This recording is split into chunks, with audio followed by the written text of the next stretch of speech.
میں حقیقت حال معلوم کر لوں گی، پتہ چلا لوں گی کہ میرے منگیتر کو کیوں قتل کیا گیا ہے۔ میں جانتی تھی کہ محمود صاحب ایس پی صاحب سے ان کے بہت گہرے تعلقات ہیں اور وہ کسی بھی طرح تمہیں نہیں چھوڑیں گے۔ یہ ساری باتیں میرے علم میں تھیں۔ میں یہ سوچ رہی تھی کہ تمہارے لیے کیا کر سکتی ہوں۔ دیکھو، میں ایک بے غرض لڑکی ہوں۔ آج میں تم سے یہ کہنے آئی ہوں، مجھے کہنے میں کوئی آڑ نہیں ہے کہ میں محسوس کر رہی ہوں کہ شاید میرے دل میں تمہارے لیے کوئی گہرا مقام پیدا ہوا ہے۔ میں ساری زندگی تمہارے ساتھ گزارنا چاہتی ہوں شبان۔ میں یہ نہیں کہوں گی کہ تم میری زندگی میں شامل ہو جاؤ، میری صرف دعائیں ہی تمہارے ساتھ ہو سکتی ہیں، کیونکہ تم جس جال میں پھنس گئے ہو اس سے آسانی سے نہیں نکل سکتے، سوائے اس کے کہ تمہیں فرار کرا دیا جائے۔ ہماری کوئی ضمانت نہیں ہوئی ہے کیونکہ تم پر قتل کا الزام ہے، اور قتل کے ملزم کی اتنی آسانی سے ضمانت نہیں ہو سکتی۔ یہ تو صرف ایک ڈبل چال ہے میری۔ میں تمہیں یہاں اپنے ساتھ لے آئی ہوں ان لوگوں کو یہ یقین دلا کر کہ میں تم سے احمد کے قتل کا راز معلوم کر لوں گی۔ اسی لیے ان لوگوں نے میری مدد بھی کی ہے، لیکن در حقیقت میں ان کے چنگل سے تمہیں نکالنا چاہتی ہوں۔ پولیس کی ایک گاڑی ہمارے ساتھ یہاں تک آئی ہے اور اس وقت بھی یقینی طور پر پولیس کے کچھ افراد آس پاس موجود ہوں گے۔ میں ان لوگوں کو کوئی نہ کوئی چکر دیتی ہوں۔ تم یہاں سے نکل جاؤ اور جتنی دور ہو سکے چلتے جاؤ، اسی میں تمہاری بچت ہے، ورنہ یہ لوگ تمہیں پھانسی کے پھندے تک پہنچائے بغیر نہیں چھوڑیں گے۔ میرا سارا وجود لرز گیا۔ پہلی بار میرے دل میں پھانسی کے پھندے کا خیال آیا۔ ویسے تو بہت سی بار تصویروں میں، فلموں وغیرہ میں پھانسی کے مناظر دیکھ چکا تھا، اخبارات میں اس کے بارے میں پڑھ چکا تھا، لیکن کبھی اپنی گردن میں سرسراہٹ محسوس نہیں کی تھی۔ آج یہ سرسراہٹ میرے اپنے حلق کے گرد تنگ ہو رہی تھی۔ مجھے اپنا دم گھٹتا ہوا محسوس ہو رہا تھا۔ میں نے کہا، لیکن ان لوگوں کو ثبوت کہاں سے ملیں گے؟ ڈیڈی کو تمہارا لائسنس ملا تھا، یہ بات تو تمہارے علم میں ہے۔ انہیں یہ یقین ہے کہ احمد کو تم نے قتل کیا ہے، باقی کام یہ لوگ خود کر لیں گے، ثبوت ایس پی صاحب مہیا کریں گے۔ تم خود اقرار کر لو گے کہ تم نے قتل کیا ہے۔ پولیس کے طریقہ کار کے بارے میں تمہیں کچھ نہیں معلوم، بس اسی میں بچت ہے کہ تم یہاں سے نکل جاؤ۔ کبھی تقدیر نے ساتھ دیا تو میں تمہیں دوبارہ ملوں گی، کیا سمجھے؟ اپنی حفاظت کرنا۔ میں ممنون نگاہوں سے اسے دیکھنے لگا۔ کیسی عجیب بات تھی، وہ بے لوث میری مدد کر رہی تھی، میں بھلا اسے اس بات کا کیا صلہ دے سکوں گا؟ پھر میں نے مدھم لہجے میں کہا، لیکن میں یہاں سے باہر کیسے جا سکتا ہوں؟ خوش قسمتی سے ہوٹل کے عقبی حصے میں راہداری ہے، ایک چوڑا سا بارڈر، اور میرا کمرہ اس راہداری کے آخری سرے پر ہے۔ عقب میں ایک کھڑکی ہے جس میں شیشہ نکال کر تم پچھلی راہداری میں اتر سکتے ہو۔ 4 ہی قدم کے فاصلے پر تمہیں ایک چھوٹی سی دیوار چڑھ کر اوپر پہنچنا ہے اور پھر عقبی زینے سے نیچے اتر جاؤ۔ اس کے بعد اپنی حفاظت کرنا تمہاری ذمہ داری ہے۔ خیال رکھنا، اگر دوبارہ ان کے چنگل میں پھنسے تو شاید میں تمہیں ان کے چنگل سے نہ نکال سکوں، لیکن نیلم تم، ہاں وہ میں تمہیں بتاتی ہوں، یا پھر میں خود اپنے ہاتھ سے کر لوں گی۔ میں جانتی ہوں تم ایسا نہیں کر سکو گے۔ کیا؟ میں اپنے سر میں ایک چوٹ لگائے لیتی ہوں، زخمی ہو کر نیچے پڑ جاؤں گی۔ دروازہ کھولے دیتی ہوں، کوئی نہ کوئی اندر آ کر یہ دیکھ لے گا کہ میں زخمی ہوں۔ میں یہی کہہ دوں گی کہ تم نے کسی ڈیکوریشن پیس سے میرے سر پر ضرب لگائی ہے اور یہاں سے نکل گئے ہو۔ ایک بار پھر میں نے ممنون نگاہوں سے نیلم کو دیکھا۔ نیلم کی آنکھوں میں آنسوؤں کی نمی تھی۔ میں نے آگے بڑھ کر اس کے بازو پر ہاتھ رکھا اور کہا، نیلم، کاش زندگی مجھے کبھی تمہارا یہ احسان اتارنے کا موقع دے۔ ایک بات کہوں شوبان؟ وعدہ کرو گے؟ ہاں کہو۔ دیکھو، میری وجہ سے تمہیں نئی زندگی مل رہی ہے، اس نئی زندگی کو حفاظت سے کسی منزل تک لے جاؤ۔ اگر دوبارہ کوئی موقع ملے تو یہ زندگی مجھے دینا۔ میں بے غرض نہیں ہوں، صلہ چاہتی ہوں تم سے، اپنی کاوشوں کا، کیونکہ میں تم سے محبت کرنے لگی ہوں۔ بولو، آؤ گے میرے پاس؟ میں ایک لمحے تک کچھ سوچتا رہا، پھر میں نے آگے بڑھ کر نیلم کے بازو پر ہاتھ رکھتے ہوئے کہا، یہ حقیقت ہے نیلم کہ میں نے زندگی میں کبھی اچھے کام نہیں کیے، اور یہ بھی حقیقت ہے کہ آج سے پہلے میرے دل میں تمہارے لیے کبھی یہ مقام پیدا نہیں ہوا۔ لیکن اب میں تم سے کھل کر کہہ رہا ہوں نیلم کہ اگر زندگی میں کبھی کسی کو زندگی بھر کا ساتھی بنایا تو وہ تم ہی ہوگی۔ ہاں، اگر وقت نے مجھے موقع دیا، بس اتنا کافی ہے، تم جاؤ، باقی کام میں خود کر لوں گی۔ میں نے ایک نگاہ نیلم پر ڈالی اور پھر اس کھڑکی کی جانب متوجہ ہو گیا جس کا شیشہ نکالنے میں مجھے کوئی دقت نہیں ہوئی تھی۔ کچھ ہی لمحوں کے بعد میں کھڑکی سے باہر تھا۔ در حقیقت اب یہ احساس ہو رہا تھا کہ زندہ رہنا کتنا مشکل ہے۔ تجربات پر بات ہو رہے تھے اور ہوٹل سے نکل آیا تھا اور اب اپنے آپ کو بے سہارا پا رہا تھا۔ اس سے نکلنے کے بعد کافی دور تک میں پیدل سفر کرتا رہا۔ یہ اندازہ لگاتا جا رہا تھا کہ نگرانی کرنے والے کہیں میرے پیچھے تو نہیں آ رہے، لیکن خدا کا شکر تھا کہ وہ کس قدر ذہین لوگ تھے۔ البتہ لڑکی تھی، البتہ یہ احساس دل میں ضرور پیدا ہو گیا تھا کہ بہت جلد بم پھٹے گا اور میری تلاش شروع ہو جائے گی۔ ظاہر ہے مجھ پر قتل کا الزام تھا، اور اگر نیلم چالاکی سے کام نہ لیتی تو بھلا پولیس والے مجھے ایک لمحے کو چھوڑنے کو تیار ہوتے۔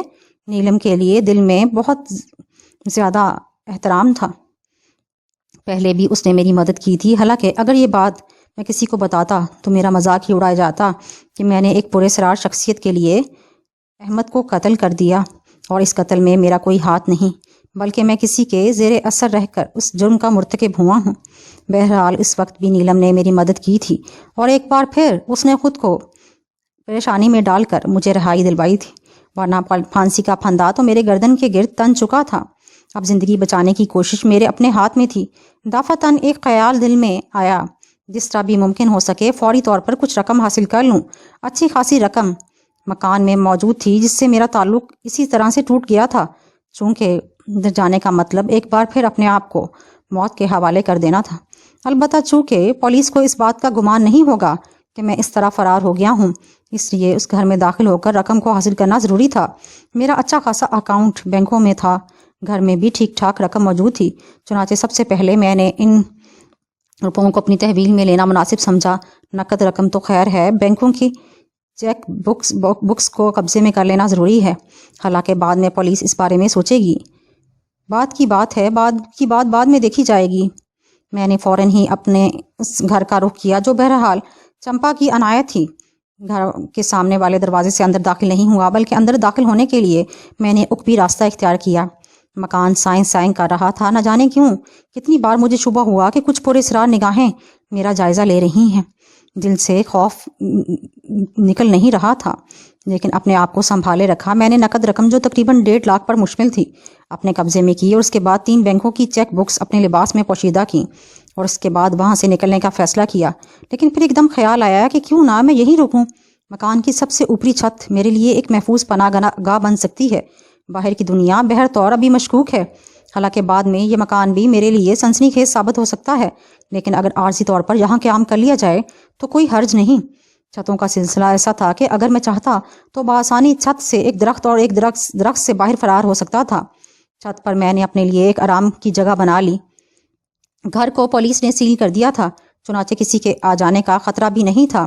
آس پاس بھی کوئی ایسی چھت موجود نہیں تھی جہاں سے مجھے اس چھت پر دیکھا جا سکے۔ بہرحال لیٹا تھا اور پھر سو گیا۔ پھر دوسری صبح اس وقت آنکھ کھلی جب سورج خوب تیز چمک رہا تھا، اور دھوپ کی تپش سے میرا بدن پسینے سے شرابور ہو گیا۔ میں نے صورتحال کا جائزہ لیا، واقعات کو ذہن میں تازہ کیا، اپنے آپ کو ٹٹولا، پھر نیچے کا اندازہ کرنے لگا۔ بالکل کوئی آہٹ نہیں معلوم ہو رہی تھی۔ کنارے پر آ کر قرب و جوار میں جھانکا، کوئی موجود نہیں تھا، چنانچہ نیچے اترا، اور اس کے بعد سب سے پہلے بیرونی دروازے کو اندر سے لاک کیا۔ اس کے بعد کچن میں پہنچ گیا۔ کھانے پینے کی بے شمار اشیاء موجود تھیں، بہترین قسم کا کھانا تیار تھا۔ پھر خوب ڈٹ کر ناشتہ کیا، کون جانے اس کے بعد پھر کب کھانا نصیب ہوگا۔ میں ان تمام کاموں سے فراغت حاصل کرنے کے بعد ایک بار پھر اوپری منزل آ گیا۔ یہیں پر سے چھت پر جانے کا راستہ تھا۔ احتیاط بہرحال لازمی چیز ہوتی ہے۔ اوپر آتے ہوئے میں نے بیرونی دروازے کو اندر سے کھول دیا، تاکہ اگر کوئی آنے کی کوشش کرے تو اسے کوئی شبہ نہ ہو سکے۔ پورا دن وہیں گزرا۔ عارضی طور پر اس سے اچھی آرام گاہ اور کوئی نہیں ہو سکتی تھی، لیکن پھر اسی رات تقریباً 8 بجے کے قریب دروازے پر آہٹیں ہوئیں۔ میں نے برق رفتاری سے اپنے آپ کو سنبھال کر چھت کا رخ کیا۔ اس کے بعد میں نے نہایت احتیاط سے نیچے کا جائزہ لیا۔ دروازہ کھول کر آنے والے پولیس کے افراد ہی تھے۔ ایک آفیسر سپاہیوں کو ہدایت دے رہا تھا کہ عمارت کی تلاشی لیں، اور سپاہی چاروں طرف پھیل گئے۔ میں ایک لمحے احتیاط برت رہا تھا، اور میں نے اوپر کی چھت کا دروازہ اندر سے بند کر لیا تھا، تاکہ اگر کوئی ذہین آدمی اوپر کا رخ بھی کر لے تو مجھے فرار ہونے کا وقت مل جائے۔ اس کے ساتھ ہی میرے کان نیچے کی آوازیں سننے کی کوشش کر رہے تھے۔ یہ آواز میرے کانوں میں صاف آ رہی تھی۔ ٹھیک ہے، کم از کم اپنا اطمینان تو کر لیا جائے۔ حالانکہ کوئی بھی بیوقوف آدمی ایسی جگہوں کا رخ نہیں کرے گا جہاں کے بارے میں شبہ کیا جا سکے۔ بھلا اس کا کیا سوال کہ وہ اس مکان میں واپس آئے گا؟ نہیں مسٹر رفیق، وہ اس مکان میں آیا ہے۔ سیف کھلا ہوا ہے اور بینکوں کی چیک بکس سب غائب ہیں۔ اس کے علاوہ کچن میں جو برتن موجود ہیں، یہاں وہ پہلے موجود نہیں تھے۔ اس کا مطلب ہے کہ اس نے یہاں کھایا پیا بھی ہے۔